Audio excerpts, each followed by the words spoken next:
예수님이 큰 은혜 주실 줄로 믿습니다. 요즘에 이제 휴가철이 다 끝나가고 있습니다. 이제 휴가철이 되면 열심히 활동하는 사람들이 있는데 바로 사기꾼들입니다. 지난주 뉴스에 보니까 이 휴가를 이용해서 여행을 이용해서 사기를 치는 사람들의 이야기가 뉴스에 나오더라고요. 요즘 MZ세대 젊은 세대들이 여행을 갈 때에 오픈 채팅방이라고 해서 같이 모여서 3, 4, 5 모여서 팀을 이뤄서 해외여행을 간다고 합니다. 그러면 여행값이 반값으로 줄기 때문에 많이 그렇게 이용을 하는데요. 자, 그림에 보시면 이렇게 채팅방을 만들어 놓고 서로 대화를 합니다. 한 2주 동안 친하게 지내는 거예요. 서로 안부도 묻고 여행 계획도 짜고 하다가 한 사람이 이야기를 합니다. 여행사를 제가 아주 좋은 데를 정했는데 자, 입금해 주세요 하니까 이 사람 저 사람 입금을 하는 거예요. 그리고 이제 마지막 남은 한 사람이 입금을 하는 겁니다. 근데 알고 보니까 그 다음 그림에 보시면 여기 있는 사람이 한 명만 빼고 다 뭐예요? 사기꾼이에요. 사기꾼. 사기꾼끼리 서로 연기하는 거예요. 처음 만난 사람들처럼 연기하면서 한 명을 공략하기 위해서 그 돈 받아내려고. 그래서 한 300만 원을 보냈어요. 그럼 카톡방이 사라지는 겁니다. 이런 식으로 이 사기꾼들 정말 못됐죠. 작당을 해가지고 한 사람을 넘어뜨리기 위해서 열심히 활동을 하고 있습니다. 이 사기꾼들은요, 여름에는 휴가를 명목으로 사기를 치고 또 이 명절 때는 명절 선물로 또 사기거리를 만들고 막 계절마다 때마다 시마다 모든 걸 동원해서 사기를 치는 악한 사람들이 참 많은 것 같습니다. 자, 이러한 사기꾼들의 원조가 누구입니까? 사탄 마귀입니다. 사탄 마귀가 거짓의 아비라고 했거든요.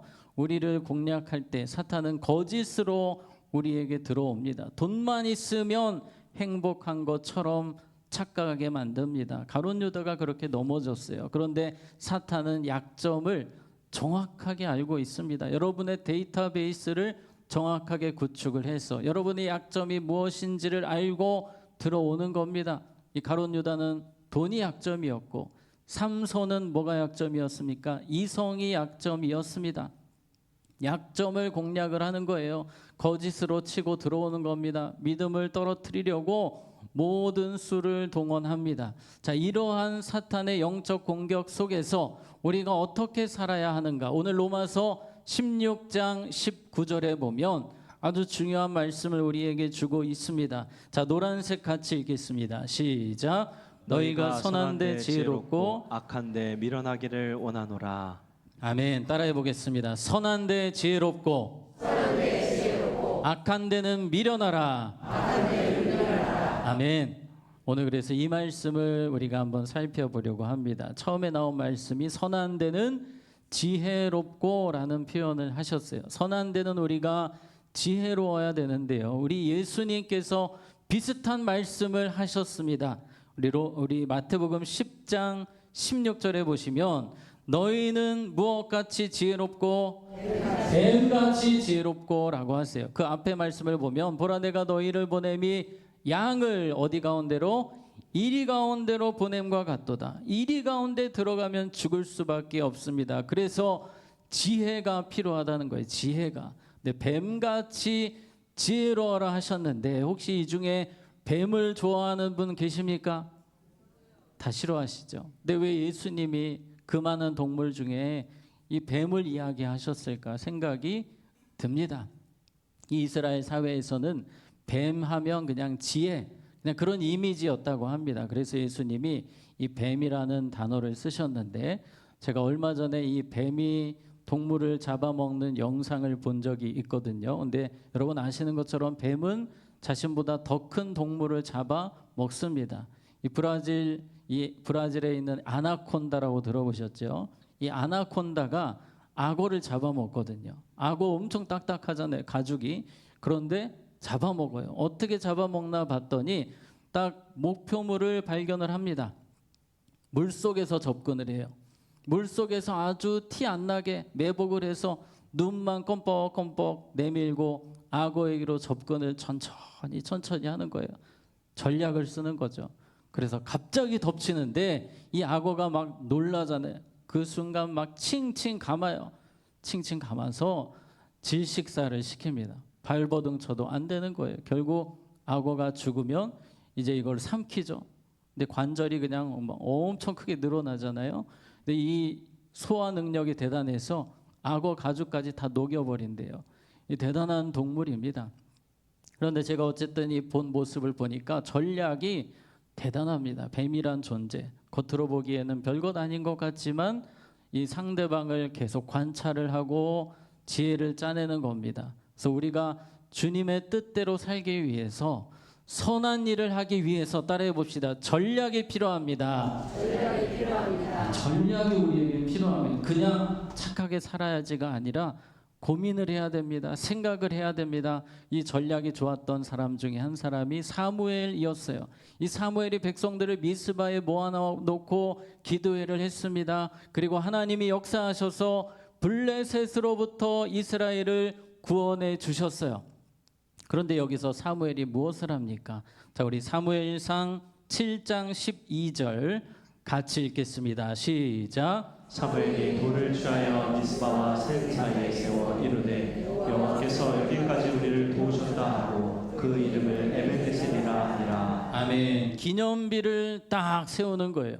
이 기념비를 왜 세우는 겁니까? 에베네셀하고 기념비를 세워서 백성들이 하도 잘 까먹으니까 하나님의 은혜를 망각하니까 잊지 말라고 기념비를 전략적으로 세워서 지나갈 때마다 하나님이 도우셨지, 하나님이 우리와 함께 하시지, 우리가 하나님께 잘해야지, 이것을 계속 떠올리도록 장치를 마련해 놓았습니다. 얼마나 지혜롭습니까? 우리가 선한 데는 이런 지혜가 필요합니다. 내가 말씀을 망각하지 않기 위해서 어떻게든지 전략을 짜는 거예요.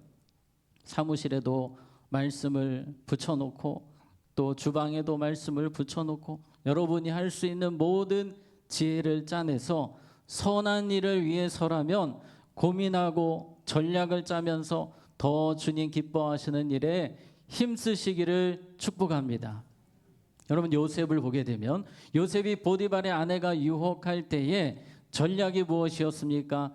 도망치는 거예요. 이것보다 좋은 전략이 없었거든요. 근데 그 전략을 쓴 거예요. 그래서 얼마나 요셉이 거룩하게 승리합니까? 그런데 삼손은요, 도망가야 됩니다. 들릴라로부터 도망을 가야 되는데 자꾸 말을 섞어요. 내가 저 여인은 나한테 해를 주지 않을 것이다. 내가 말을 또 잘하니까 헛된 생각에 빠져 있었어요. 말을 섞지 말고 그냥 뛰쳐나왔어야 됐는데 거기 있다가 얼마나 비참하게 됩니까? 여러분 전략이 필요합니다. 하나님의 전략이 우리에게 필요합니다. 성경에 보면 또 이러한 전략을 잘 썼던 사람이 출애굽기 1장에 나오는데 바로 왕이 히브리 산파 시브라 부하를 딱 불러놓고 말합니다. 이스라엘 여인들이 아기를 낳으면 가서 뭐 해라? 죽여라. 남자 아이면 죽여라라는 명령, 왕의 명령이 떨어졌습니다. 그런데 안 죽입니다. 끝까지 버팅기는 거예요. 결국 왕에게 불려갔습니다. 그때 이렇게 말합니다. 출애굽기 1장 19절 같이 읽겠습니다. 시작. 산바가 아브에게 대답하되 히브리 여인은 애국 여인과 같지 아니하고 건장하여 산바가 그들에게 이르기 전에 해산하였도다. 아멘. 아멘. 여러분 얼마나 지혜로운 작전입니까? 왕이시여 저희가 사실은 죽이려고 했는데 이 히브리 여자들이 얼마나 순풍 잘났는지 저희가 가면 이미 끝났습니다. 그래서 숨겨놓습니다. 어떻게 할 길이 없습니다. 이랬더니 왕이 할 말이 없는 거예요. 땡땡땡이 할 말이 없고 그냥 가만히 있다가 그냥 돌아온 거예요. 만약에 여기서 이 시브라 부하가 사실대로 이야기를 했다고 생각해 보세요. 사실 저희들은 하나님 믿는 사람들이라 왕의 명령을 순종하기 싫습니다. 저희를 죽이시든지 말든지 하세요. 그럼 어떻게 됐겠어요? 저것들을 죽여라 이러지 않았겠습니까? 근데 지혜로운 말로 이것을 잘 넘기고 또 살아서 또 더 살리지 않습니까? 여러분 순간순간 이런 지혜가 필요해요. 이것은 하나님이 주시는 지혜입니다. 우리가 어떻게 할 때 이 지혜를 주십니까? 주님 뜻대로 살려고 몸부림칠 때 하나님께서 이런 지혜를 주시는 거예요. 그래서 여러분들 모든 상황 속에서 하나님 주시는 전략으로 지혜로 선한 일에 힘쓰는 우리 모두가 되기를 주님의 이름으로 축복합니다. 오늘 특별히 기도하실 때 하나님 나에게 지혜를 주세요. 우리의 언어의 지혜가 필요합니다. 살리는 말이 있거든요. 같은 말을 해도 되게 정말 아름답게 이 말을 잘하시는 분들이 계세요. 오늘 그 지혜를 달라고 여러분 기도하셨으면 좋겠습니다. 그 지혜로 이 십부라와 부하처럼 살리는 삶이 되시기를 주님의 이름으로 축복합니다. 자, 계속해서 말씀 로마서 뒷부분 보시면 악한데 뭐하기를 원하노라 미련하기를 원하노라. 자, 여기서 미련하다는 원어를 보면 순수한 순결한이라고 되어 있습니다. 근데 어떤 분들은 순진한으로 이해하기도 하는데 순진한은 아니에요. 순진은 여기하고 다릅니다. 여러분 순진은 뭐가 문제입니까? 분별이 안 되는 게 순진이에요. 그냥 이게 뭐가 뭔지 모를 때 순진하다고 하는 건데 그 순진이 아니고 여기서 말하는 이 미련하다는 것은 거룩함, 정결함, 순수함을 말하는 거예요. 예수님도 비슷한 말씀을 하셨습니다. 마태복음 10장 16절에 보면 비둘기같이 뭐하라? 순결하라. 예, 순결함이에요. 순결함. 순결하기 위해서 시편 1편에 보면 이 시편 기자가 악한 자들과 같이 하지 않고 그 자리를 피하고 적극적으로 거룩하게 살려고 노력하는 것이 순결함입니다. 우리가 죄 많은 세상을 살아가지만 이 세상에 물들지 않기 위해서 세상과 똑같은 생각을 하지 않으려 하고 예수님 생각을 하고 예수님의 말을 하려고 하는 그 모습이 바로 순결함입니다. 적극성이 필요한 거예요. 그 적극성을 제대로 보여준 사람들이 다니엘이었습니다. 다니엘과 세 친구 1장 8절에 보면 다니엘은 뜻을 뭐하여? 정하여 왕의 음식과 그가 마시는 포도주로 자기를 뭐하지 아니하리라? 더럽히지 아니하리라 하고 자기를 더럽히지 아니하도록 환관장에게 구하니. 이 사람들은 세상이 볼 때는 가장 바보 같은 사람들이었어요.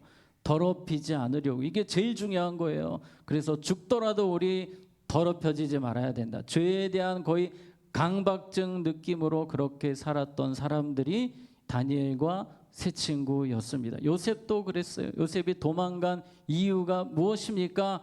거룩하기 위해서, 정결하기 위해서 바로 도망가서 감옥에 갇히는 어려움까지 겪지 않습니까? 그런데 여러분 이 다니엘의 인생을 보게 되면 거룩함이 능력인 걸 보게 돼요. 왕을 들었다 놨다 하는 존재가 됩니다. 요셉은 어떤 사람이 됩니까? 이집트의 총리가 됩니다. 왕을 움직이는, 이집트를 움직이는 사람이 됩니다. 거룩함이 능력이에요. 거룩함이 영향력입니다. 우리의 힘은 어디서 나올까요?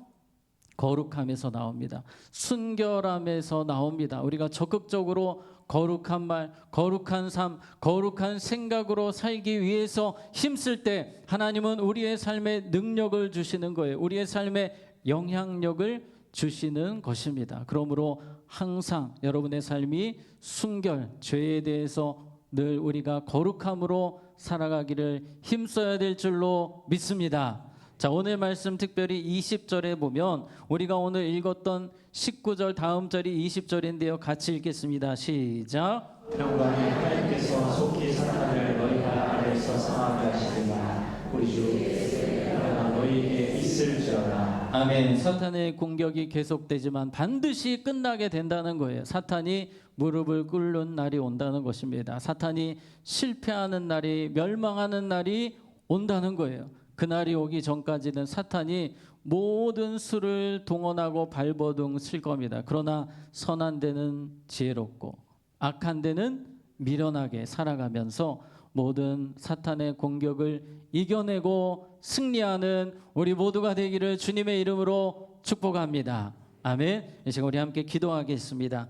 하나님 아버지, 사탄의 거짓 전술과 전략이 많은 시대를 살고 있지만 선한 데는 지혜롭고 악한 데는 미련하여 하나님 주시는 지혜로 하나님 주시는 능력으로 거룩함으로 승리하게 하여 주시옵소서. 오늘 우리가 기도할 때에 그 능력을 그 지혜를 우리에게 부어 주시옵소서. 예수님의 이름으로 기도하옵나이다.